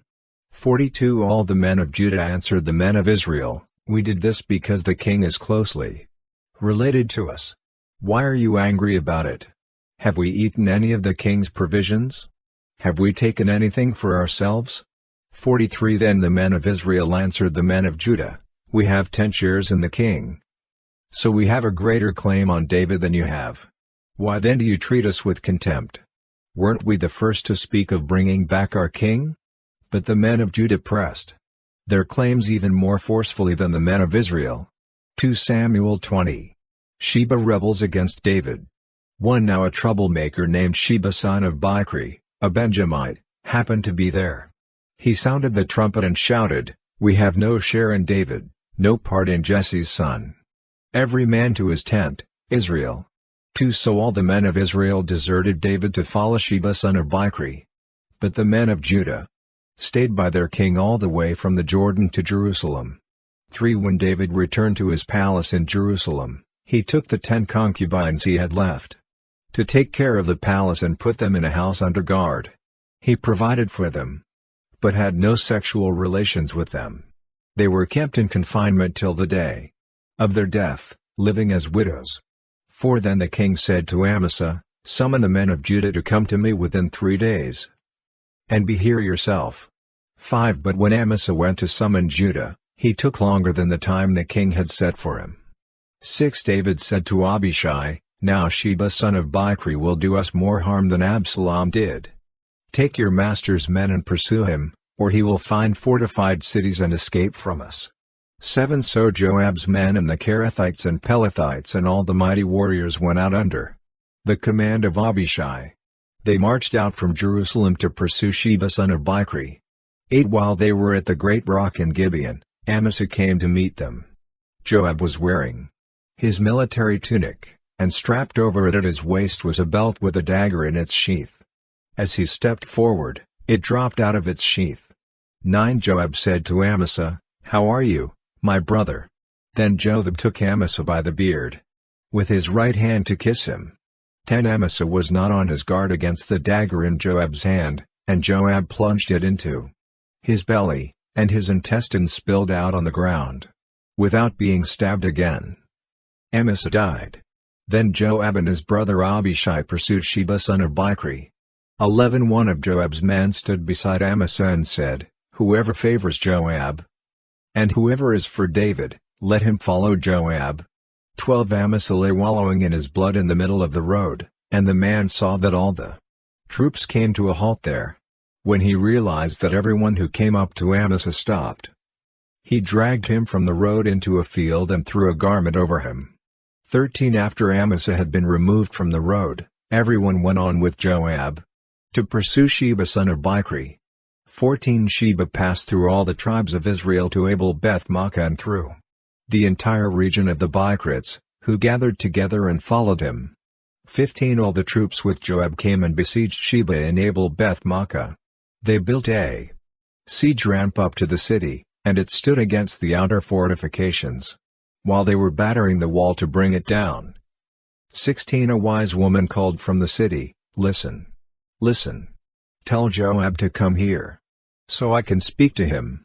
17 He went toward her, and she asked, "Are you Joab?" "I am," he answered. She said, "Listen to what your servant has to say." "I'm listening," he said. 18 She continued, "Long ago they used to say, 'Get your answer at Abel,' and that settled it." 19 We are the peaceful and faithful in Israel. You are trying to destroy a city that is a mother in Israel. Why do you want to swallow up the Lord's inheritance? 20 Far be it from me.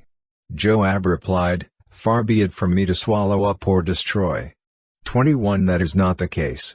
A man named Sheba son of Bichri, from the hill country of Ephraim, has lifted up his hand against the king, against David. Hand over this one man, and I'll withdraw from the city. The woman said to Joab, "His head will be thrown to you from the wall." 22 Then the woman went to all the people with her wise advice, and they cut off the head of Sheba son of Bichri and threw it to Joab. So he sounded the trumpet, and his men dispersed from the city, each returning to his home. And Joab went back to the king in Jerusalem. David's officials. 23 Joab was over Israel's entire army. Benaiah son of Jehoiada was over the Kerethites and Pelethites. 24 Adoniram was in charge of forced labor. Jehoshaphat son of Ahilud was recorder. 25 Sheva was secretary. Zadok and Abiathar were priests. 26 And Ira the Jairite was David's priest. 2 Samuel 21. The Gibeonites avenged. 1 During the reign of David, there was a famine for 3 successive years, so David sought the face of the Lord. The Lord said, "It is on account of Saul and his bloodstained house. It is because he put the Gibeonites to death." 2 The king summoned the Gibeonites and spoke to them. Now the Gibeonites were not a part of Israel but were survivors of the Amorites. The Israelites had sworn to spare them, but Saul in his zeal for Israel and Judah had tried to annihilate them. 3 David asked the Gibeonites, "What shall I do for you? How shall I make atonement, so that you will bless the Lord's inheritance?" 4 The Gibeonites answered him, "We have no right to demand silver or gold from Saul or his family, nor do we have the right to put anyone in Israel to death. What do you want me to do for you?" David asked. 5 They answered the king, "As for the man who destroyed us and plotted against us, so that we have been decimated and have no place anywhere in Israel. 6 Let 7 of his male descendants be given to us to be killed and their bodies exposed before the Lord at Gibeah of Saul, the Lord's chosen one." So the king said, "I will give them to you." 7 The king spared Mephibosheth son of Jonathan, the son of Saul, because of the oath before the Lord between David and Jonathan son of Saul. 8 But the king took Armoni and Mephibosheth, the 2 sons of Aiah's daughter Rizpah, whom she had borne to Saul, together with the 5 sons of Saul's daughter Merab, whom she had borne to Adriel son of Barzillai the Maholathite. 9 He handed them over to the Gibeonites, who killed them and exposed their bodies on a hill before the Lord. All 7 of them fell together. They were put to death during the first days of the harvest, just as the barley harvest was beginning. 10 Rizpah daughter of Aiah took sackcloth and spread it out for herself on a rock. From the beginning of the harvest till the rain poured down from the heavens on the bodies, she did not let the birds touch them by day or the wild animals by night. 11 When David was told what Aiah's daughter Rizpah, Saul's concubine, had done. 12 He went and took the bones of Saul and his son Jonathan from the citizens of Jabesh Gilead. They had stolen their bodies from the public square at Beth-shan, where the Philistines had hung them after they struck Saul down on Gilboa. 13 David brought the bones of Saul and his son Jonathan from there, and the bones of those who had been killed and exposed were gathered up. 14 They buried the bones of Saul and his son Jonathan in the tomb of Saul's father Kish at Zelah in Benjamin, and did everything the king commanded. After that, God answered prayer in behalf of the land. Wars against the Philistines. 15 Once again there was a battle between the Philistines and Israel. David went down with his men to fight against the Philistines, and he became exhausted. 16 And Ishbi-Benob, one of the descendants of Rapha, whose bronze spearhead weighed 300 shekels and who was armed with a new sword, said he would kill David. 17 But Abishai son of Zeruiah came to David's rescue. He struck the Philistine down and killed him. Then David's men swore to him, saying, "Never again will you go out with us to battle, so that the lamp of Israel will not be extinguished." 18 In the course of time, there was another battle with the Philistines, at Gob. At that time, Sibbecai the Hushathite killed Soph, one of the descendants of Rapha. 19 In another battle with the Philistines at Gob, Elhanan son of Yair the Bethlehemite killed the brother of Goliath the Gittite, who had a spear with a shaft like a weaver's rod. 20 In still another battle, which took place at Gath, there was a huge man with 6 fingers on each hand and 6 toes on each foot, 24 in all. He also was descended from Rapha. 21 When he taunted Israel, Jonathan son of Shimea, David's brother, killed him. 22 These 4 were descendants of Rapha in Gath, and they fell at the hands of David and his men. 2 Samuel 22. David's Song of Praise. 1 David sang to the Lord the words of this song when the Lord delivered him from the hand of all his enemies and from the hand of Saul. 2 He said, "The Lord is my rock, my fortress and my deliverer." 3 My God is my rock, in whom I take refuge, my shield and the horn of my salvation. He is my stronghold, my refuge and my Savior, from violent people you save me. 4 I called to the Lord, who is worthy of praise, and have been saved from my enemies. 5 The waves of death swirled about me, the torrents of destruction overwhelmed me. 6 The cords of the grave coiled around me, the snares of death confronted me. 7 In my distress I called to the Lord, I called out to my God. From his temple he heard my voice, my cry came to his ears. 8 The earth trembled and quaked, the foundations of the heavens shook. They trembled because he was angry. 9 Smoke rose from his nostrils, consuming fire came from his mouth. Burning coals blazed out of it. 10 He parted the heavens and came down, dark clouds were under his feet. 11 He mounted the cherubim and flew, he soared on the wings of the wind. 12 He made darkness his canopy around him, the dark rain clouds of the sky. 13 Out of the brightness of his presence bolts of lightning blazed forth. 14 The Lord thundered from heaven, the voice of the Most High resounded. 15 He shot his arrows and scattered the enemy, with great bolts of lightning he routed them. 16 The valleys of the sea were exposed and the foundations of the earth laid bare. At the rebuke of the Lord, at the blast of breath from his nostrils.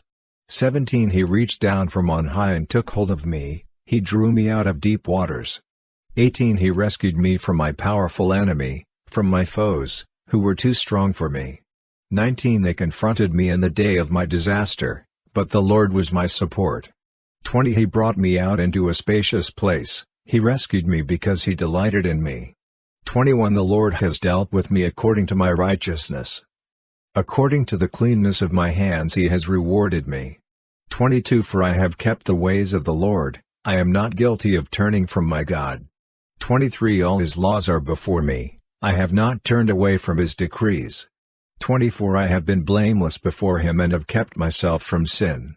25 The Lord has rewarded me according to my righteousness, according to my cleanness in his sight. 26 To the faithful you show yourself faithful, to the blameless you show yourself blameless. 27 To the pure you show yourself pure, but to the devious you show yourself shrewd. 28 You save the humble, but your eyes are on the haughty to bring them low. 29 You Lord, are my lamp, the Lord turns my darkness into light. 30 With your help I can advance against a troop, with my God I can scale a wall. 31 As for God, His way is perfect, the Lord's word is flawless. He shields all who take refuge in Him. 32 For who is God besides the Lord? And who is the rock except our God? 33 It is God who arms me with strength and keeps my way secure. 34 He makes my feet like the feet of a deer, He causes me to stand on the heights. 35 He trains my hands for battle, my arms can bend a bow of bronze. 36 You make your saving help my shield, your help has made me great. 37 You provide a broad path for my feet, so that my ankles do not give way. 38 I pursued my enemies and crushed them, I did not turn back till they were destroyed. 39 I crushed them completely, and they could not rise, they fell beneath my feet. 40 You armed me with strength for battle, you humbled my adversaries before me. 41 You made my enemies turn their backs in flight, and I destroyed my foes. 42 They cried for help, but there was no one to save them, to the Lord, but He did not answer. 43 I beat them as fine as the dust of the earth, I pounded and trampled them like mud in the streets. 44 You have delivered me from the attacks of the peoples, you have preserved me as the head of nations. People I did not know now serve me. 45 Foreigners cower before me, as soon as they hear of me, they obey me. 46 They all lose heart, they come trembling from their strongholds. 47 The Lord lives. Praise be to my rock. Exalted be my God, the rock, my Savior. 48 He is the God who avenges me, who puts the nations under me. 49 Who sets me free from my enemies. You exalted me above my foes. From a violent man you rescued me. 50 Therefore I will praise you, Lord, among the nations, I will sing the praises of your name.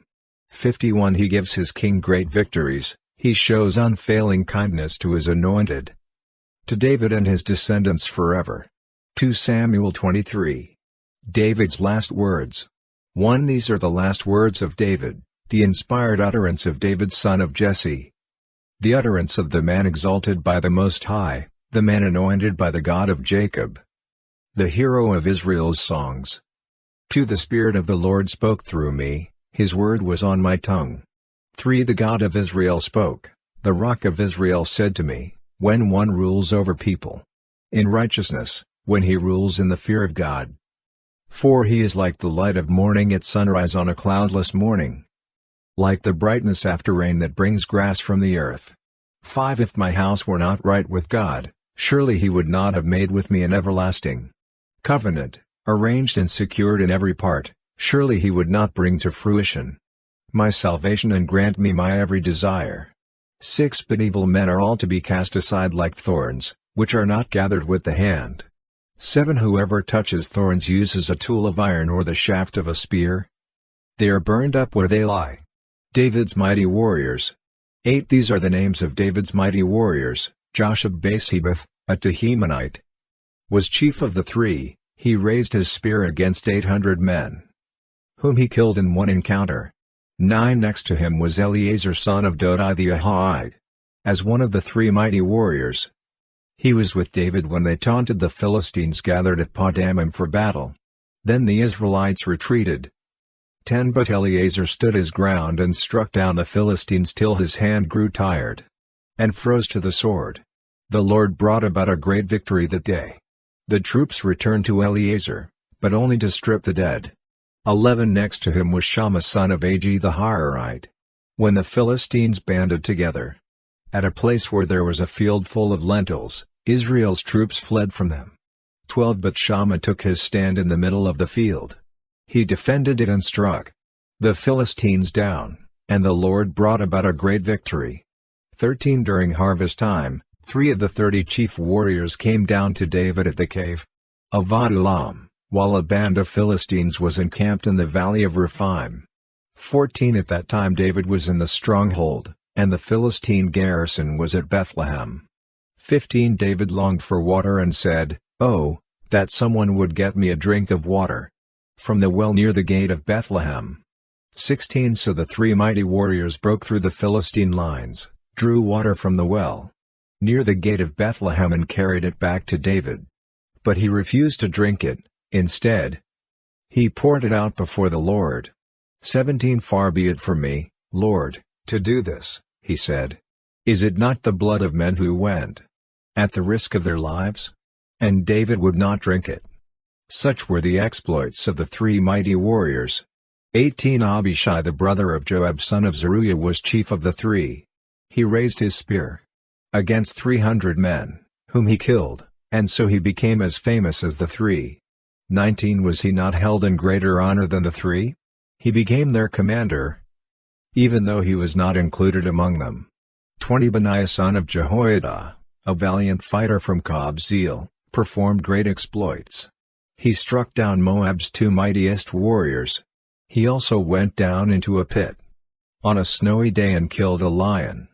21 And he struck down a huge Egyptian, although the Egyptian had a spear in his hand. Benaiah went against him with a club. He snatched the spear from the Egyptian's hand and killed him with his own spear. 22 Such were the exploits of Benaiah son of Jehoiada. He too was as famous as the three mighty warriors. 23 He was held in greater honor than any of the 30, but he was not included among the three. And David put him in charge of his bodyguard. 24 Among the 30 were, Asahel the brother of Joab, Elhanan son of Dodo from Bethlehem. 25 Shammah the Harodite, Elika the Harodite. 26 Hulas the Paltite, Ira son of Ikesh from Tekoa. 27 Abiezer from Anatoth, Sibachai the Hushathite. 28 Zaman the Ahite, Maharai the Netophathite. 29 Hold son of Baanah the Netophathite, Ittai son of Ribai from Gibeah in Benjamin. 30 Benaiah the Pirathonite, Hiddai from the ravines of Gosh. 31 Abialban the Arbathite, Asmaveth the Barhamite. 32 Eliab the Shalbonite, the sons of Joshan, Jonathan. 33 Son of Shammah the Hararite, Ahiam son of Sharar the Hararite. 34 Eliphalet son of Ahasbai the Maacathite, Eliam son of Ahithophel the Gilonite. 35 Hezro the Carmelite, Parai the Arbit. 36 Egal son of Nathan from Zobah, the son of Hagri. 37 Zelek the Ammonite, Naharai the Beerothite, the armor-bearer of Joab son of Zeruiah. 38 Ira the Ithrite, Gareb the Ithrite. 39 And Uriah the Hittite. There were 37 in all. 2 Samuel 24. David enrolls the fighting men. 1 Again the anger of the Lord burned against Israel, and he incited David against them, saying, Go and take a census of Israel and Judah. 2 So the king said to Joab and the army commanders with him, Go throughout the tribes of Israel from Dan to Beersheba and enroll the fighting men, so that I may know how many there are. 3 But Joab replied to the king, May the Lord your God multiply the troops 100 times over, and may the eyes of my lord the king see it. But why does my lord the king want to do such a thing? For the king's word, however, overruled Joab and the army commanders. So they left the presence of the king to enroll the fighting men of Israel. 5 After crossing the Jordan, they camped near Aroer, south of the town in the gorge, and then went through Gad and on to Yazer. 6 They went to Gilead and the region of Tadim Hodshi, and on to Danjon and around toward Sidon. 7 Then they went toward the fortress of Tyre and all the towns of the Hivites and Canaanites. Finally, they went on to Beersheba in the Negev of Judah. 8 After they had gone through the entire land, they came back to Jerusalem at the end of 9 months and 20 days.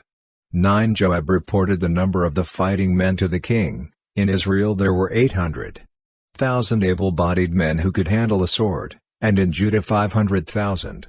10 David was conscience-stricken after he had counted the fighting men, and he said to the Lord, I have sinned greatly in what I have done. Now, Lord, I beg you, take away the guilt of your servant. I have done a very foolish thing. 11 Before David got up the next morning, the word of the Lord had come to Gad, the prophet, David's seer. 12 Go and tell David, this is what the Lord says, I am giving you 3 options. Choose one of them for me to carry out against you. 13 So Gad went to David and said to him, Shall there come on you 3 years of famine in your land? Or 3 months of fleeing from your enemies while they pursue you? Or 3 days of plague in your land? Now then, think it over, and decide how I should answer the one who sent me. 14 David said to Gad, I am in deep distress. Let us fall into the hands of the Lord. For his mercy is great, but do not let me fall into human hands. 15 So the Lord sent a plague on Israel from that morning until the end of the time designated, and 70,000 of the people from Dan to Beersheba died. 16 When the angel stretched out his hand to destroy Jerusalem, the Lord relented concerning the disaster and said to the angel who was afflicting the people, Enough. Withdraw your hand. The angel of the Lord was then at the threshing floor of Araunah the Jebusite. 17 When David saw the angel who was striking down the people, he said to the Lord, I have sinned, I, the shepherd, have done wrong. These are but sheep. What have they done? Let your hand fall on me and my family. David builds an altar. 18 On that day Gad went to David and said to him, Go up and build an altar to the Lord on the threshing floor of Araunah the Jebusite. 19 So David went up, as the Lord had commanded through Gad. 20 When Araunah looked and saw the king and his officials coming toward him, he went out and bowed down before the king with his face to the ground. 21 Araunah said, Why has my lord the king come to his servant to buy your threshing floor? David answered, So I can build an altar to the Lord, that the plague on the people may be stopped. 22 Araunah said to David, Let my lord the king take whatever he wishes and offer it up. Here are oxen for the burnt offering, and here are threshing sledges, and ox yokes for the wood. 23 Your Majesty, Araunah gives all this to the king. Araunah also said to him, May the Lord your God accept you. 24 But the king replied to Araunah, No, I insist on paying you for it. I will not sacrifice to the Lord my God burnt offerings that cost me nothing. So David bought the threshing floor and the oxen and paid 50 shekels of silver for them. 25 David built an altar to the Lord there and sacrificed burnt offerings and fellowship offerings. Then the Lord answered his prayer in behalf of the land, and the plague on Israel was stopped.